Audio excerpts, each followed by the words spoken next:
Friends, basic math YouTube channel में आप सभी का स्वागत है। इस चैनल के माध्यम से आज मैं आपके लिए लेकर आया हूं एक नया टॉपिक, निर्देशांक ज्यामिति, कोऑर्डिनेशन ज्योमेट्री। निश्चित तौर पर यह टॉपिक गणित के बहुत सारे टॉपिक को समझने में सहायक होगा, इसलिए इस टॉपिक को ध्यान से समझना है।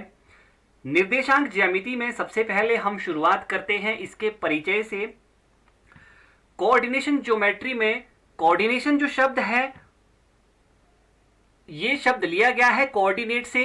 कोऑर्डिनेट अर्थात आपसी समन्वय, आपसी तालमेल। तो इस चैप्टर में हमने कुछ ना कुछ तालमेल के बारे में पढ़ना है। अगर हम इसकी परिभाषा की बात करें तो निर्देशांक ज्यामिति गणित की वह शाखा है जिसमें हम किसी समतल पर किसी बिंदु की स्थिति का निर्धारण कर सकते हैं।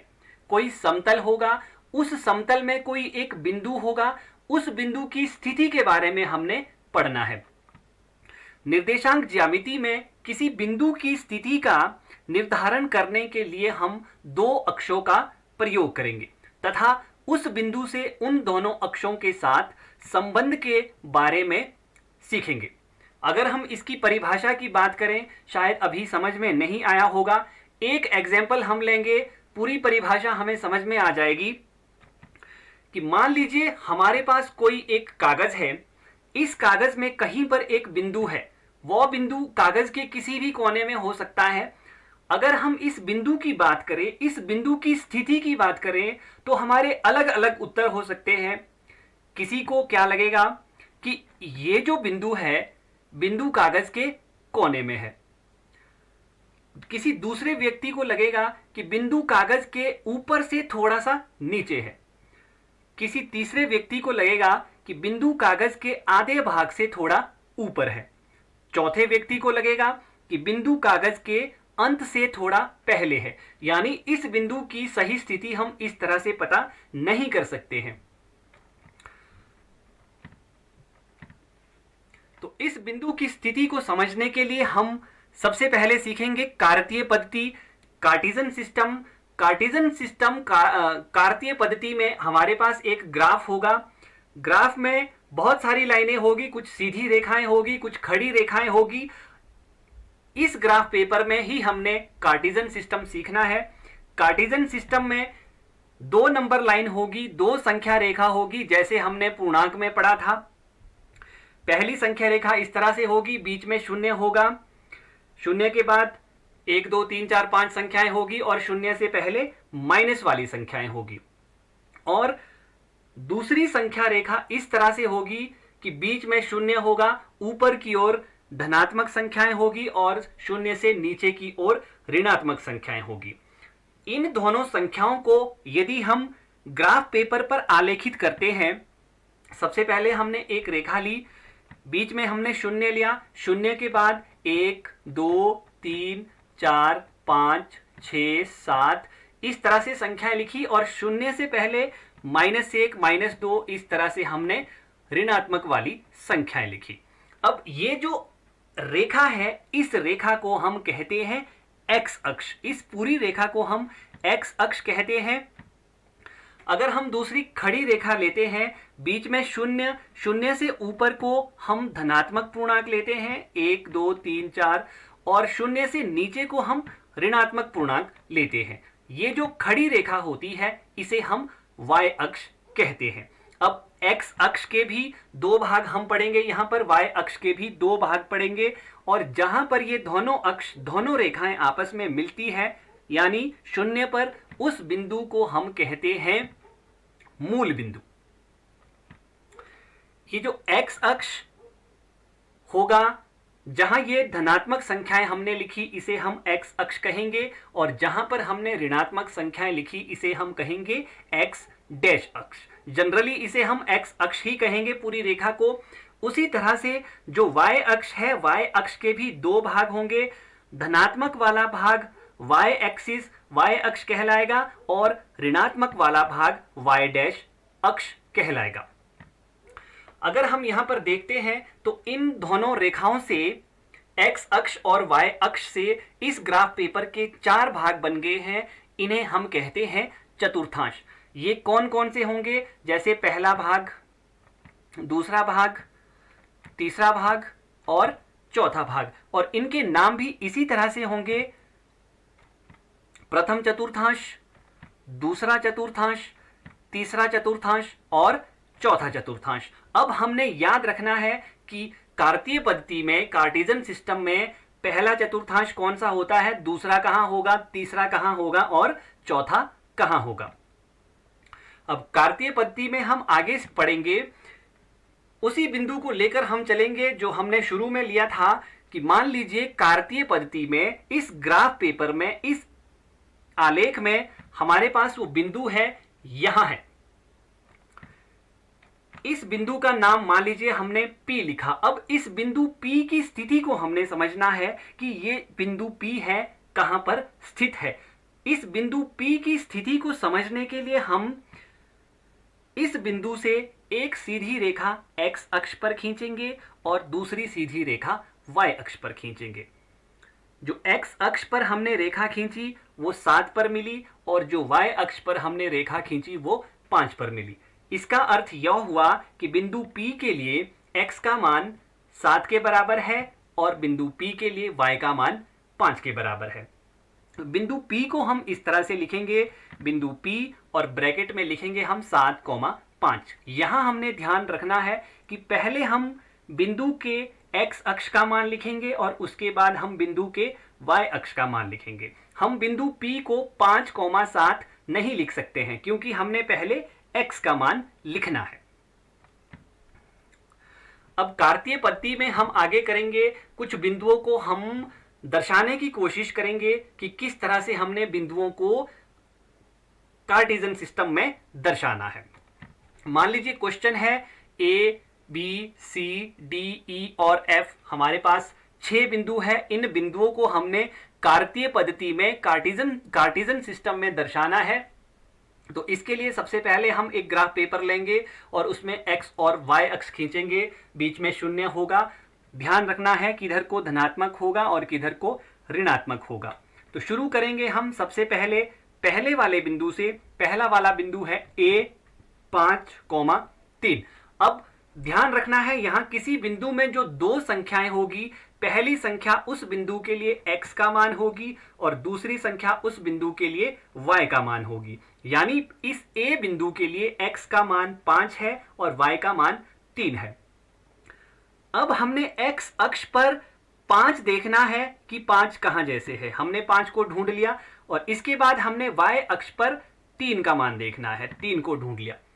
इसके बाद हम क्या करेंगे, 5 से भी हम सीधी रेखा खींचेंगे और 3 से भी हम सीधी रेखा खींचेंगे। 5 से हमने दोनों ओर सीधी रेखा खींची और 3 से भी हमने दोनों ओर सीधी रेखा खींची। अब अगर हम इन रेखाओं को देखेंगे तो जो ये बाहर वाली रेखाएं हैं, इनका हमारे पास कोई भी काम नहीं है। हमने वही रेखाएं लेनी है जो आपस में मिल रही है। तो ये अंदर वाली रेखाएं आपस में मिल रही है, हमने इतनी ही रेखाएं खींचनी है। ये दोनों रेखाएं जहां पर मिल रही है वहां पर एक बिंदु बन रहा है, यही बिंदु होगा A। इसको हम लिखेंगे A और ब्रैकेट में लिखेंगे 5,3। इस तरह से हम कार्तीय तल में किसी बिंदु को दर्शाते हैं। इसी तरह से हम B बिंदु को लेंगे। B बिंदु है -4,2, यानी x का मान -4 है और y का मान 2 है। बिंदु B को दर्शाने के लिए हम x अक्ष में लेंगे -4 और y अक्ष में लेंगे हम 2। अब -4 से भी हमने एक रेखा खींचनी है और 2 से भी हमने एक रेखा खींचनी है। हमने रेखा इसी तरह से खींचनी है जहां पर वो आपस में मिल रही है। जहां पर ये दोनों रेखाएं मिलेगी उस बिंदु को हम कहेंगे बिंदु B और इसे हम लिखेंगे B और ब्रैकेट में इसके निर्देशांक लिखेंगे, यानी इस बिंदु के लिए x और y का मान लिखेंगे। इसके बाद देखेंगे हम बिंदु C को। बिंदु C है -3, -5, यानी बिंदु C के लिए x का मान -3 है और y का मान -5 है। तो x अक्ष पर हमने -3 ढूंढना है और y अक्ष पर हमने -5 ढूंढना है। x अक्ष पर -3 और y अक्ष पर -5। अब इन दोनों बिंदुओं से इस तरह से रेखाएं खींचनी है ताकि ये दोनों रेखाएं आपस में मिल जाए। जहां पर ये दोनों रेखाएं आपस में मिलती है उस बिंदु को हम लिखेंगे बिंदु C, यानी -3, -5। अब आगे वाले बिंदु की ओर चलेंगे, बिंदु D की ओर। बिंदु D है 6, -3, यानी बिंदु D के लिए x का मान 6 है और y का मान -3 है। तो x अक्ष पर हमने 6 ढूंढना है, यानी x अक्ष में होगा 6, और y अक्ष में हमने -3 ढूंढना है, यानी y डैश की ओर होगा -3। इन दोनों बिंदुओं से हमने रेखाएं खींचनी है। जहां पर ये दोनों रेखाएं आपस में मिलती है वहां पर जो बिंदु बना उस बिंदु को हम लिखेंगे बिंदु D, यानी 6, -3। अब यहां पर एक क्वेश्चन और पूछा जा सकता है कि बिंदु A कौन से चतुर्थांश में स्थित है, बिंदु C कौन से चतुर्थांश में स्थित है। जैसा हमने इससे पहले पढ़ा था, ये प्रथम चतुर्थांश होता है, यहां दूसरा चतुर्थांश होता है, ये तीसरा चतुर्थांश और ये चौथा चतुर्थांश। तो यहां से हम पता कर सकते हैं कि बिंदु A प्रथम चतुर्थांश में स्थित है, बिंदु C तीसरे चतुर्थांश में स्थित है, बिंदु B दूसरे चतुर्थांश में स्थित है और बिंदु D चौथे चतुर्थांश में स्थित है। अब आगे वाले बिंदु की ओर हम चलेंगे। इसके बाद हमारे पास बिंदु है बिंदु E। बिंदु E है 0, -5, यानी बिंदु E के लिए x का मान 0 है और y का मान -5 है। तो हमने x अक्ष में 0 लेना है और y अक्ष में हमने -5 लेना है। 0 और -5 को मिलाकर जो -5 के पास बिंदु बना, इस बिंदु को हम लिखेंगे बिंदु E, यानी 0, -5। आगे वाले बिंदु की ओर चलेंगे, बिंदु F 7, 0।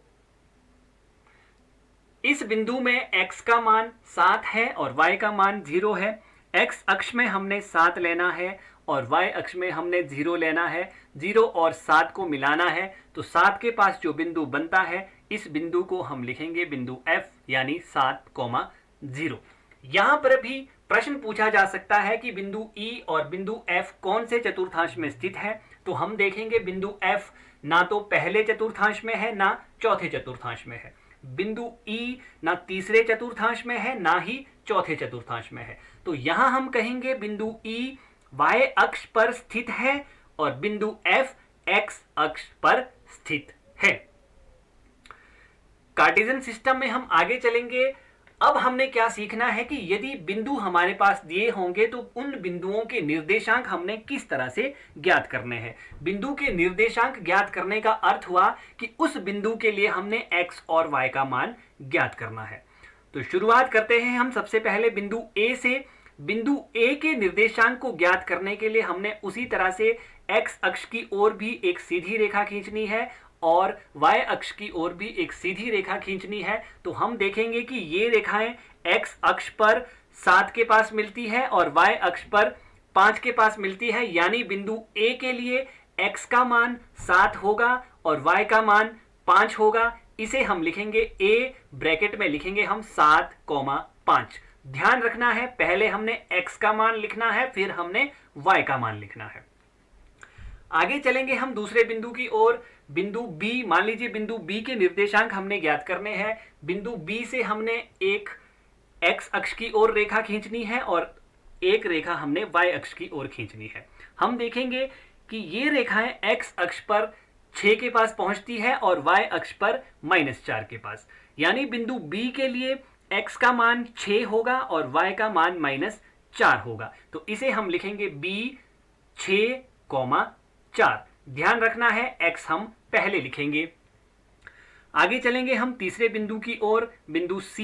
बिंदु C के निर्देशांक को ज्ञात करने के लिए भी हमने उसी तरह से रेखाएं खींचनी है, एक x अक्ष की ओर, दूसरी y अक्ष की ओर।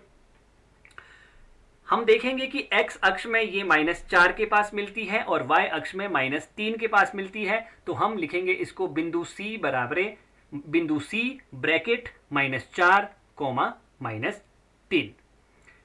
अगले बिंदु की ओर चलेंगे हम, बिंदु D। बिंदु D के निर्देशांक को ज्ञात करने के लिए भी हमने उसी तरह से दोनों अक्षों की ओर रेखाएं खींचनी है, अक्षों के समानांतर। तो हम देखेंगे x अक्ष पर ये रेखा -7 में मिलती है और y अक्ष पर 3 के पास पहुंचती है। तो बिंदु डी के लिए x का मान -7 होगा और y का मान 3 होगा। इसे हम लिखेंगे -7, 3। इसके बाद हम अगला पॉइंट लेंगे बिंदु E। बिंदु E के निर्देशांक को ज्ञात करने के लिए x और y अक्ष के समानांतर हमने रेखाएं खींचनी है। तो हम देखेंगे यहां पर बिंदु E से x अक्ष पर रेखा मिली -3 के पास और y अक्ष पर रेखा मिली 4 के पास, यानी बिंदु E के लिए x का मान -3 होगा और y का मान 4 होगा। इसे हम लिखेंगे -3, 4। तो इस तरह से यदि हमारे पास किसी प्लेन में कोई एक बिंदु दिया होगा तो उस बिंदु के निर्देशांक हम इस तरह से ज्ञात करते हैं।